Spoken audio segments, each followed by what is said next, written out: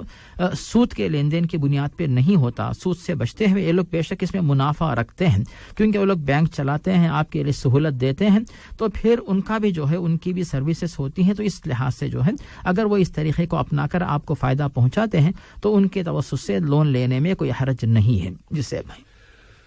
جزاکم اللہ خیرن. شفیق الاسلام صاحب پردے کے حوالے سے معلومات جاننا چاہتے ہیں اور خاص طور پہ ولا تبرجن تبرج الجاہلیت الاولی اس کی تفسیر, اور ساتھ بھی انہوں کہہ رہے تھے کہ خواتین اور مرد دونوں کو اللہ تعالیٰ کی طرف سے کیا ہدایات دی گئی ہیں پردے کے حوالے سے. اس سے بھائی جہاں تک مردوں کا معاملہ ہے تو اللہ تعالیٰ نے مردوں پر تو پردے کی پابندی نہیں لگائی ہے, اور جہاں تک خواتین کا معاملہ ہے تو ان سے کہا گیا کہ وہ جو ہے اپنی زینت کو چھپائیں. اس بات کی تو پابندی ان کو لگائی گئی ہے ان کے اوپر, کیونکہ اللہ تعالیٰ بہتر جانتا ہے کہ خواتین کے لیے تحفظ کس میں ہے. اور دونوں کے لیے جو پردے کا حکم دیا گیا کہ قل للمؤمنین یغضوا من ابصارهم ويحفظوا فروجهم,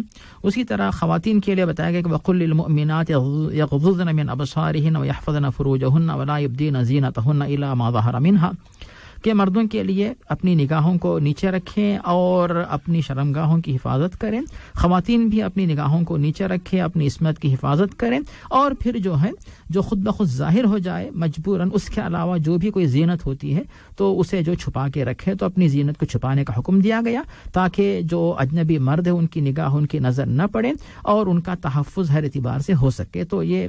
قرآن آیت کی روشنی میں بات واضح ہوتی ہے. جسے بھائی جزاکم اللہ خیرن. اور دوسرا سوال تھا کہ نبی کریم صلی اللہ علیہ وسلم نے جو پہلی شادی کی وہ ایک بیوہ خاتون سے کی, حضرت خدیجہ رضی اللہ تعالی عنہا ام المومنین, اور بر صغیر میں خاص طور پہ ان کا جو لہجہ تھا وہ جس ملک سے بھی بتا رہا تھا کہ فلاں علاقے سے, تو وہ کہتے ہیں کہ ہمارے ہاں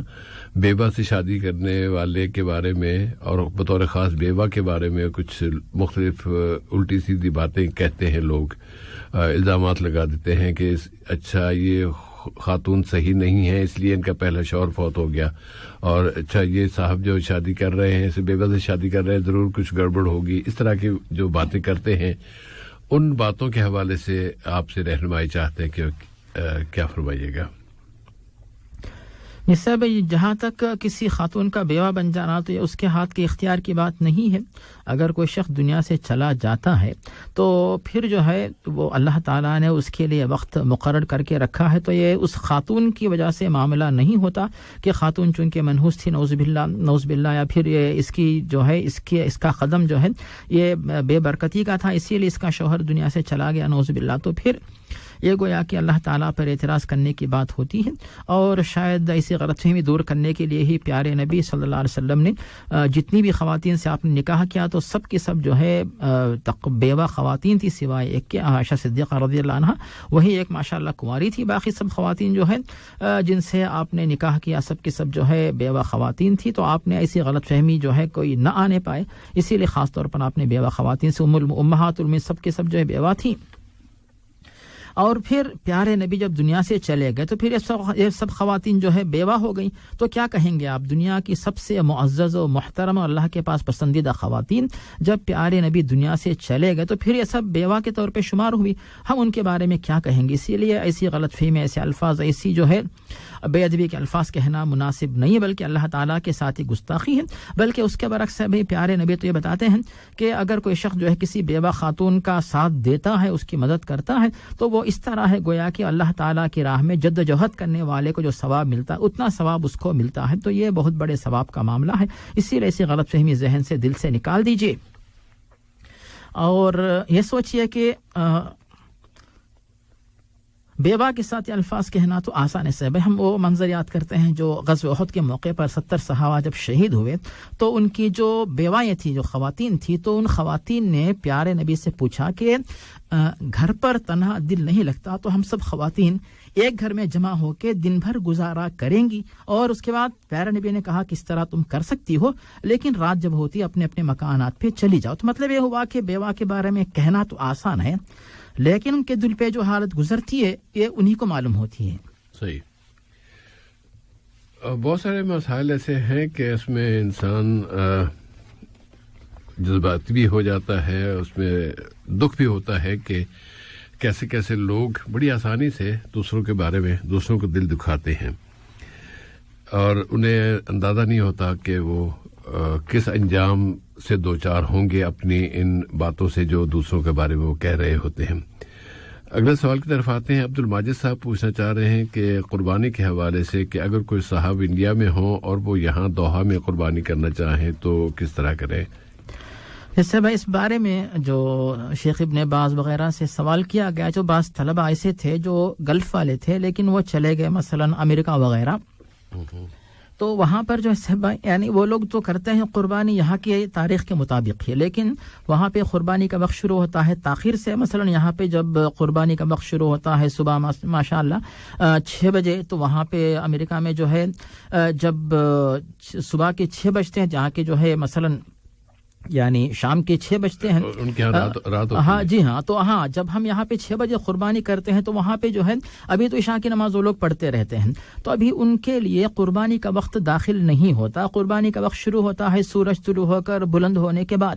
ایسی صورت میں کیا وہاں کے طلبہ اگر یہاں پہ قربانی کروانا چاہیں، یا کوئی فیملی وہاں پہ رہتی ہے وہ چاہتے کہ وہاں پہ ہمارے لیے سہولت نہیں، ہم لوگ یہاں پہ گلف میں کرنا چاہتے ہیں، تو پھر علماء نے کہا کہ اگر ہو سکے تو انتظار کرو، ورنہ جس ملک میں تمہاری طرف سے قربانی ہو رہی ہے تو اس ملک میں چونکہ قربانی کا وقت داخل ہو چکا ہے، اس معنی میں بالکل تم لوگ جو ہے قربانی کر سکتے ہو، اس میں کوئی حرج نہیں ہے. تو اس معنی میں صاحب اگر کوئی بندہ بر صغیر میں رہتا ہے اور یہاں پر قطر میں چونکہ ایک دن پہلے قربانی ہوتی، وہاں پہ ایک دن بعد قربانی کا وقت آتا ہے، اگر وہ بندہ یہاں پہ اگر قربانی کروانا چاہے جی تو اس میں کوئی حرج نہیں ہے. لیکن جیسا کہ آپ نے کہا سے الٹا ہوتا ہے عام طور سے کہ لوگ یہ سوچتے ہیں کہ یہاں پہ قطر میں سہولت جو ہے ماشاءاللہ، لیکن وہ چاہتا ہے کہ وہاں پہ دوست احباب ملیں گے، زیادہ خوشی ہوگی اور زیادہ ضرورت مند فقراء مساکین مل جاتے ہیں. تو اس معنی میں جو ہے بلکہ اکثر لوگ تو یہاں پر جو بیچلرز ہیں جو اپنے ان کی فیملی وہاں پہ رہتی ہے تو وہیں پہ جو ہے اگر وہ جاتے ہیں تو وہیں پہ قربانی کرتے، نہیں جاتے تو پھر پیسہ وہاں بھیج دیتے ہیں تاکہ قربانی وہاں پہ ہو. تو عام طور سے اس کے برعکس ہوتا ہے. لیکن جو موصوف نے جو سوال کیا اس کے مطابق اگر وہ ایک دن یہاں پہ تاخیر کر کے بر صغیر کی تاخیر کے مطابق اگر وہ ایک دن رک جاتے ہیں تو یہ بہتر ہے. لیکن یہاں کی تاریخ کے مطابق اگر وہ قربانی کر بھی لیتے ہیں، کروا لیتے ہیں، تو بعض علماء کی تحقیق یہ ہے کہ اس میں کوئی حرج نہیں ہے. یعنی جو صاحب وہاں پہ ہیں قربانی یہاں پہ ہوتی، یہاں پہ وقت داخل ہو چکا ہے، اس میں کوئی حرج نہیں ہے. جسے بھائی جزاک اللہ خیرن. اور سورہ فاتحہ کے حوالے سے جو شروع میں مختلف علماء کی آراء پیش کی گئی اس کے بارے میں پوچھنا چاہ رہے تھے محترم عبد الماجد صاحب کے